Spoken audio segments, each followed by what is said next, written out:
Today's Broadway and Beyond is about the new Broadway play, The Kite Runner, at the Hayes Theater. And if you're saying, wait a sec, is this play from that best-selling book from about 20 years ago? Yes, you are right. The novel, written by Afghan-American Khaled Hosseini, was published in 2003. It was on the New York Times bestseller list for 2 years, translated into more than 40 languages. The Broadway play, adapted by Matthew Spangler, is similar, of course, but it's a play. It's told differently. It's about the lead character named Amir, whose soul-searching is engulfed by heartbreak and betrayal as he looks back on his childhood in a divided Afghanistan. His happier moments included kite flying contests. The tournament started early in the morning and didn't end until the winning kite flew in the sky. The streets were filled with kite fighters all looking up, trying to gain position to cut an opponent's line. The lucky fighters had an assistant, in my case, Hassan, who held the spool and fed the string. But the real fun began was when a kite was cut. Kite running is one of several themes with mixed meanings facing Amir, who is played by actor Amir Arison, who's making his Broadway debut. Welcome. Glad to see you. So nice to see you. I so enjoyed the play, Amir. Thank you, Dana. It is an honor to be here. I'm so glad to be here, really. Well, 9 years on the blacklist. I mean, you've done stage, TV, film. You're a busy man, direct. Last 9 years on the blacklist, and you go, okay, Broadway, I want to do something, but did you say the character must have the same name as mine? I cannot believe that is my Broadway debut. His name is Amir. I certainly don't forget who they're talking to when they call my name on stage. It's not something I ever expected. I wasn't looking to do a Broadway show at the time. The audition came to me before the blacklist had been renewed for season 10. I was looking for a job. Kite Runner is a perfect novel.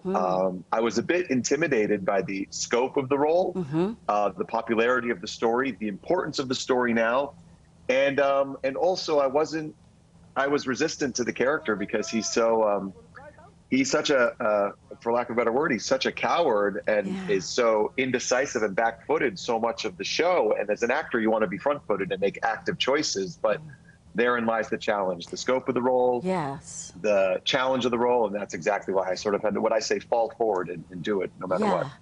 And also, Amir, I mean, talk about taking on something not only that people are familiar with and is, you know, mandatory reading in schools and has just such history with the book, but the way this is told, as we saw in that scene, your character, a grown man, he's come from California back to Afghanistan, and he's talking to us, the audience, and then going into scenes. What's that like for you as an actor? It's really theatrically satisfying, actually, to sort of, you know, I'm so used to doing scenes with scene partners in traditional scenes, but narrating is a different animal. For this, fights broke out, but Hassan was the greatest kite runner I had ever seen. And I spend, you know, half the play narrating. And so the audience sort of has to become my scene partner as well, as I seek their help and forgiveness, as I seek redemption. There is something very satisfying about going from a memory as a 12-year-old, a painful memory, and then turning right out into the audience and talking about how angry or mad I am, and switching from 12 to grown man. They inform each other in beautiful ways. I cannot believe the scope and the range and the opportunity I've been given, and it's important. Just to go a little deeper with that, here's another scene from the play. It gives a look at Amir, the character's friendship with his family servant, Hassan. Let's watch. There was a pomegranate tree on the hill behind my father's property. One day, I carved our names into it. What does it say, Amir Agha? It says Amir and Hassan, the sultans of Kabul. That makes it official then. This tree belongs to us. Did you bring the book? Right here.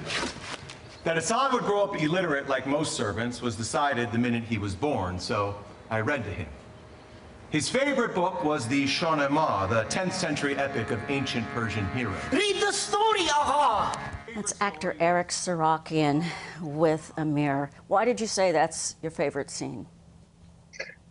Well, first of all, Eric, who plays Hassan and Sarab, he auditioned in an open call while he was in London. My and gosh. he has become my best friend. And we share a dressing room. We look out for each other. If one of us is having a hard time, we're just like, look at me.